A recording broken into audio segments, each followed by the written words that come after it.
శ్రీరంగాచార్య గురవే అప్పలాచార్య సూనవే శ్రీభాష్యాది ప్రవాచ్యాయ దేశికాయ నమో నమ. బౌద్ధబంధులరా,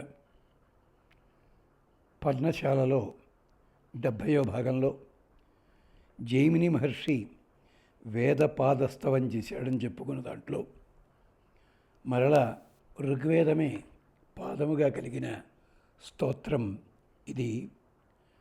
పరమాత్మయందు విశ్వాసాన్ని అట్టేపెట్టి ఆరాధన చెయ్యండి. అవిశ్వాసంతో వద్దు. చేస్తున్నాం కానీ ఫలితం వస్తుందా ఇలాంటి మాట వద్దు. చెప్తున్నాడు అక్కడ జైమిని. అలంకిముక్తై బహుభి సమీహితం సమస్తం అస్య ఆశ్రయేణ సిద్ధ్యతి. పురా ఏనం ఆశ్రిత్య కుంభసంభవో దివానక్తం ఫలితో యువాజని. బాబు, గుర్తుపెట్టుకో, ఒక ఆరాధన చేసేటప్పుడు ఇది అవుతుందా కాదా అనుమానం అవద్దు. వెంటనే ఏం చేస్తావు? ఒక మంత్రం తీసుకుంటావు. అవుతుందో కాదో అని చెప్పి వేరే మంత్రం, వేరే గుడి తిరుగుతూనే ఉంటావు. ఎవరిని నమ్మినట్టు? చెప్తున్నాడు ఇక్కడ జైమిని. ఇది ఆనాడే ఊహించాడు. ఎప్పుడు? కృతయుగం నాటే ఇలాంటి చూశాడు పాపం. అందుకని అంటారు అలంకి ముక్తై బహుభి సమీహితం. ఎందుకురా వందలు వేలుగా మాట్లాడతావు? అవసరం ఏముంది? లేదు, చాలు వాగిన వాగుడంతా కూడా. సమస్తం అస్య ఆశ్రయేణ సిద్ధ్యతి. నువ్వు ఎలా కోరుకుంటే, ఏది కోరుకుంటే, ఏ మంచి కావాలంటే అది ఇన్ని ఆశ్రయించినందువల్లే నీకు లభిస్తుంది. అస్య ఆశ్రయేణ సిద్ధ్యతి. ఇల్లు కట్టుకున్నావు, ఇంట్లో ప్రవేశించావు, ఏమో రక్షణ ఉంటుందో ఉండదో. ఎంత మూర్ఖుడిరా నువ్వు! రక్షణ కోసమే ఇల్లు కట్టుకున్నావు, అంతా చేశావు. ఏమో ఇంకేమన్నా లోటు ఉందేమో, కానీ బతుకంతా అలాగే ఉంటుంది. కాదు, అలా గుర్తుపెట్టుకో. ఆశ్రయేణ సిద్ధ్యతి. ఎందుకంటే పురా ఏనం ఆశ్రిత్య, ఇంతకుముందు కాలంలో ఇలాగే ఈయన్ని ఆశ్రయించి కుంభసంభవో దివానక్తం ఫలితో యువాజని. కుంభసంభవుడు అగస్త్యుడు కానివ్వండి, ఇతరులు ఇలాంటి వాళ్ళు కుంభసంభవులు ఇంకా చాలామంది ఉన్నారు. ద్రోణాచార్యుల వారు ఇలాంటి వాళ్ళందరూ కూడా దివానక్తం రాత్రింబగళ్ళు ఎంత హాయిగా గడిపారంటే ఫలిత యువ అజని. వాడు నీరసించి ఉండొచ్చుగాక, ఒక ఆరాధన చేసేటప్పుడు మరో దానికోసం నియమాలు పాటించడం వల్ల తిండి మానేసి, కానీ యువాజని స్వామిని నమ్మిన కారణం చేత తపస్సు చేస్తున్నంతసేపు నీరసం ఉండొచ్చును. తపస్సు సిద్ధించిందనగానే స్వామి అనుగ్రహం చేత మళ్ళీ పునర్యవనం. చూడలేదా హిరణ్యకశిపుడు, హిరణ్యాక్షుడు చిక్కి శల్యమైపోయేలా తపస్సు చేశారు. తపస్సు అయిపోగానే మళ్ళీ పునర్యవనాన్ని పొందారు. ఇది పద్ధతి, అది గుర్తుపెట్టుకోండి. అలా కాకుండా ఎందుకండి ఈవిడు ఎందుకు అయిపోతుంది అంటే ఎలా కుదురుతుంది? అలంకిముక్తై బహుభి సమీహితం సమస్తం అస్య ఆశ్రయేణ సిద్ధ్యతి. పురా ఏనం ఆశ్రిత్య కుంభసంభవ దివానక్తం ఫలితో యువాజని. ఇది గుర్తుపెట్టుకో, నీకు క్షేమం కలుగుతుంది. అంటే నీ లోపల ఆత్మవిశ్వాసాన్ని పెంచే అద్భుతమైన శ్లోకము. దీన్ని శ్రద్ధగా రోజు లోపల 11, 27, 108 నియమాలు పాటించరా సంబంధం లేదు. హాయిగా చదువుకుంటూ వెళ్ళండి. నియమాలు పాటిస్తే మంచిదే. ఓ చోటు కూర్చుని 108 చదివి స్వామికి ఏమైనా నివేదన చేయండి, మంచిదే. లేని వాళ్ళు కూడా చేయొచ్చు, గమనించండి. అలాగే మరొకటి, ఏకాగ్రత కావాలి, సత్ఫలితం కావాలి అనుకున్నట్టయితే ఇదిగో చెప్తున్నాడు జైమిని. అన్యత్ పరిత్యజ్య మమాక్షిభృంగా సర్వం సదా ఏనం శివం ఆశ్రయత్వం. ఆమోదవాన్ ఏష మృదు శివాయ స్వాదుష్కిలాయం మధుమాం ఊతాయం. బాబు, కన్నులకి చెప్తున్నాడు. కన్నులనే తుమ్మెదలారా, చిలుకలారా, చిలకల్లారా మీరు ఏం చేస్తున్నారు? మీరు అక్షిభృంగములు ఎక్కడ పడితే అక్కడ ఎగిరిపోతుంటాయి సీతాకోక చిలుకలు, తుమ్మెదలు. అందుకని చెప్తున్నాడు, మీరు ఎక్కడికి వెళ్ళకండి. అన్యత్ పరిత్యజ్య, అన్నీ వదిలిపెట్టండి. ఇతరుల దృష్టికి వెళ్ళకండి. సర్వం, అన్నీ వదిలిపెట్టేయండి. సదా ఏనం శివం ఆశ్రయత్వం, ఆయన్నే ఆశ్రయించండి. అక్కడికే వెళ్ళండి. ఆ పాదాలే మందార మకరంద మాధుర్యమున తేలు మధుపంబు పువ్వునే కుటజములకు ప్రహ్లాదుడు చెప్పలేదా? అలాగే ఆయన్ని ఆశ్రయించండి. ఎందుకంటే ఆమోదవాన్ ఏష మృదు, ఈయన అందరికీ కూడా మృదువుగా ఆమోదయోగ్యమైన వాడు. శివాయ స్వాదుష్కిలాయం, స్వాదు కిల అయం అంటే ఆస్వాదనీయుడైన వాడు స్వామి. కన్నులు చూడండి, పెదవులు చూడండి, ముఖాన్ని చూడండి, కన్నులు చూడండి, చెవులు ఎలా చూసినా కూడా ప్రతిదీ కూడా అద్భుతమైన స్వాదువుగా ఉంటుంది స్వామి స్వరూపం. స్వాదుష్కిలాయం మధుమాం ఉత అయం, ఆయన మధువు చిందించేవాడు. శ్మశానవాసుని కంగారు పడకండి. మధుమాం ఉత అయం, అతడు స్వాదువైనవాడు, మధువైనవాడు, ఆనందకరుడైనవాడు, అలాంటివాడు. చేత ఆయన్ని సేవించండి అయ్యా. అదే కదా అంటున్నది వీళ్ళు. అన్యదైవమో కొలువ, నీదు పాదము విడువ అండల్లో ఉద్దేశ్యం అది. చేత అన్యత్ పరిత్యజ్య మమాక్షభృంగా సర్వం సదా ఏనం శివం ఆశ్రయత్వం. ఆమోదవాన్ ఏష మృదు శివాయ స్వాదుష్కిలాయం మధుమాం ఉత అయం.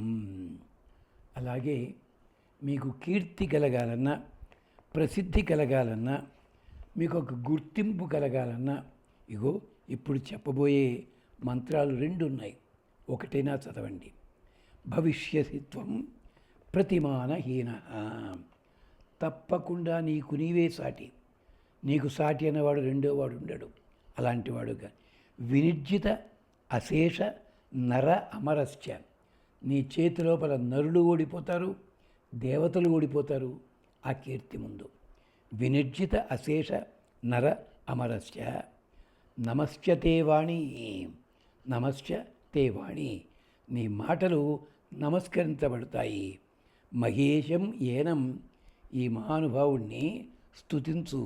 స్తుహి శృతం గర్తపదం యువానం, ఈయన్ని స్తోత్రం చేయవయ్యా. ఎవడెవడినో స్తోత్రం చేసి దెబ్బతిండం కంటే ఈయన్ని స్తుహి శృతం, ప్రఖ్యాతి వహించినవాడు. ఎందరికో గర్తపదం, గుహలో ఉంటాడు స్వామి. యువానం, నిత్య యువకుడు. అంతేకాదు, సింహము ఎలాగైతే గుహలో ఉంటూ సకల అడవినంతటిని కూడా శాసిస్తుందో ఈయన కూడా అలాంటి వాడే. ఇది తైత్తిరీయ నారాయణంలో ఉన్నటువంటి మంత్రాన్ని తీసుకుని చెప్తున్నాడు. భవిష్యసి త్వం ప్రతిమానహీన, ఆయన్ని పట్టుకో. దీన్నే రాజకుల మహత్యం అంటారు. రాజుగారితో పరిచయం ఉంటే వాడు మామూలు వాడు కూడా ఎక్కడో ఉంటాడు. అర్జునుడు అదే అన్నాడు, బాబ్బా నా అదృష్టము సారథి అంట వేదముల సారము శౌరి, నాకు వచ్చాడు సారథిగా, నాకు సేవకుడు, ఇక నన్ను మించిన వాడు ఎవడే. హనుమంతుడు అంటాడు, నేను ఎవరినో తెలుసునా, దాసోహం కోసలేంద్రస్య రామస్య, అట్లా ఆయన సంబంధము తెలుసుకో, నేనంతటి గొప్పవాడిని చెప్పుకున్నాడు అర్జునుడు చెప్పాడు, హనుమంతుడు చెప్పాడు ఈ మాట. అలాగా భవిష్యతిత్వం ప్రతిమానహీన వినిర్జితాశేష నర అమరశ్చ నమశ్చతే వాణి మహేశం ఏనం స్తుహి శృతం గర్తపదం యువానం. నాయన వెళ్ళి ఆయన్ని సేవించు. ఇది కీర్తి ప్రతిష్టలకి అద్భుతంగా పనిచేస్తుంది. పాలు నివేదన చేయండి. 108 సార్లు చదువుకోండి. వీలైతే 120 రోజుల పాటు చదవండి. తర్వాత దాంట్లోనే ఇంకో మాట కూడా ఉంది, అది కూడా చెప్పుకుందాం. యద్యత్ మనః చింతయసి త్వం ఇష్టం తత్తద్ భవిష్యతి. నువ్వు ఏదైతే మనసులో కోరుకుంటావో జరగాలని, అది జరిగి తీరుతుంది, మంచి అవుతుంది. శ్లోకం చాలా చిన్నగా ఉంది, హాయిగా. యద్యత్ మన చింతయసి త్వం ఇష్టం తత్తత్ భవిష్యతి అఖిలం ధ్రువం తే నొక్కి వక్కాణిస్తున్నారు.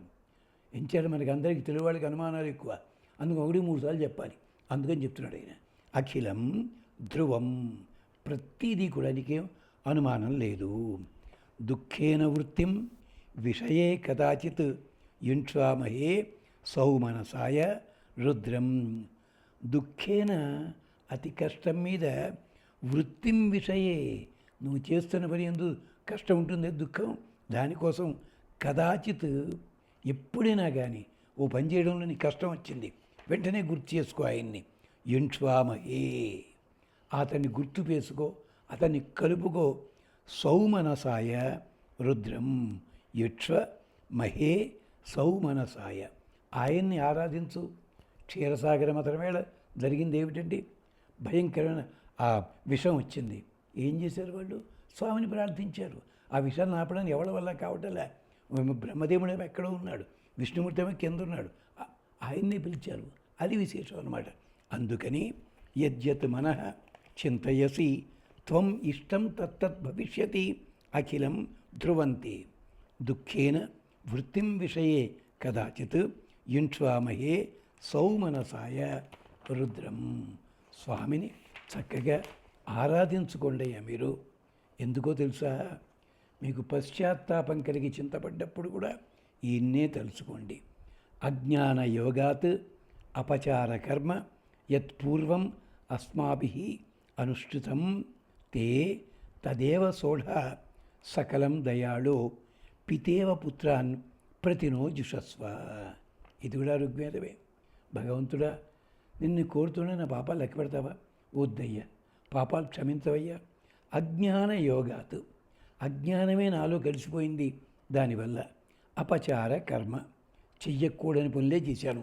అపచార, చెరించవలసిన పద్ధతులు కాకుండా అడ్డగోలుగా ప్రవర్తించి, యత్ పూర్వం అస్మాభి అనుష్ఠుతం, మేమందరం చేశాం, ఇంతకుముందు అనుష్ఠానం చేశాం.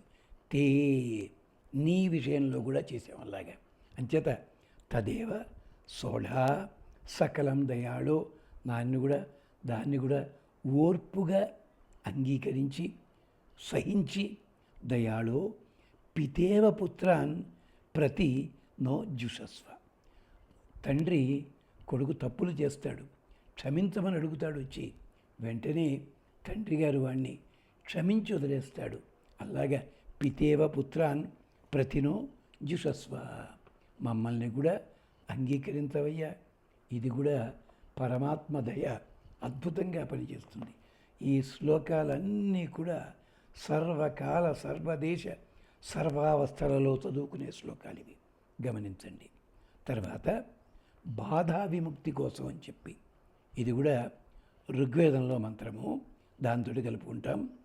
సంసారాఖ్య క్రుద్ధ సర్పేణ తీవ్రై రాగద్వేష ఉన్మాది లోభాది దంతై దష్టం మాం దయాళు పినాకి దేవ నః త్రాత. పినాకము ధరించిన అతడు నాకు రక్షకుడవుతాడు. ఎంచేతంటే సంసారం అనే ఒక పాము నోటిలో పడ్డాను, విషముంది, దంతాలున్నాయి. ఏమిటది? సంసారాఖ్య క్రుద్ధ సర్పేణ, దానివల్ల తీవ్రై రాగద్వేష ఉన్మాద లోభాది దంతై దష్టం. ఆ పాము నోట్లో పడ్డమే కాదు, ఆ దంతముల మీద, దంతముల వల్ల కాటు వేయబడుతున్నాను నేను.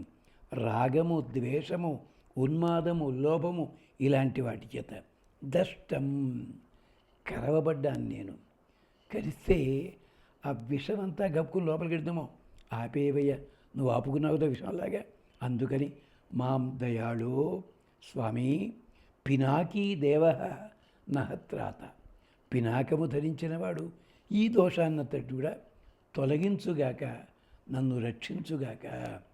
ఇది ఆరోగ్యానికి, బాధా విముక్తికి కూడా అద్భుతంగా పనిచేస్తుంది. మళ్ళీ ఒక్కసారి సంసారాఖ్య క్రుద్ధ సర్పేణ తీవ్రై రాగద్వేష ఉన్మాద లోభాది దంతై దష్టం మాం దయాళు పినాకి దేవ నః త్రాత. ఇప్పుడు మనమంతా కోరుకునేది సంపద కోరుతాం. అలాంటి సంపద కోసం ఇది కూడా చెప్పుకుందాం. జయేమ ఏన సర్వం ఏతతీష్టం అష్టదిగ్గణం. 8 దిక్కుల గుండే దేవతలంతా వాళ్ళ పరివారం ఉందో వాళ్ళు కోరుకునేలాంటి అద్భుతమైన సంపదలన్నీ కూడా నాకు అధికారంలోకి రావాలి. జయేమ, నేను జయించాలి. జయేమ ఏన సర్వం ఏతత్ ఇష్టం అష్టదిగ్గణం. భువస్థలం దివస్థలం నభస్థలం తద్గతం. ఎక్కడది? భూమండలంలో కావచ్చు, ఊర్ధ్వలోకంలో కావచ్చు, నభస్థలంలో కావచ్చు, అక్కడ ఉండేవి కావచ్చును. ఏవ సర్వదేవ దానవ ప్రభు సభాపతి సన్. ఆయన ఎవరు? దేవ దానవ వాళ్ళందరికీ కూడా అధికారి అయినవాడు. పాపం అతడు సహా నో దదాతు రయిం తం రయిం పురుం పిశంగ సదృశం. నానారూపమైన సంపదలన్నీ కూడా అతడిచ్చుగాక. 8 దిక్కుల ఉండే దేవతాగణాలు ఎలాంటి సంపద కావాలని కోరుకుంటారో అలాంటి మొత్తం సంపదంతా కూడా నాకు వచ్చుగాక. అక్కడ ఉండేది, భూమండలంలో ఉండేది, భూముల మధ్యలో ఉండేది, చివర ఉండేది, ఎక్కడ అన్నీ కూడా నాకు లభించుగాక. మళ్ళీ ఒక్కసారి జయేమ ఏన సర్వం ఏతత్ ఇష్టం అష్టదిగ్గణం భువస్థలం దివస్థలం నభస్థలంచ తద్గతం. ఏవ సర్వదేవ దానవ ప్రభు సభాపతి సన్ దదాతు తం రయిం పురుం పిశంగ సదృశం. ఇది మళ్ళీ కలుద్దాం. అంతవరకు స్వస్తి.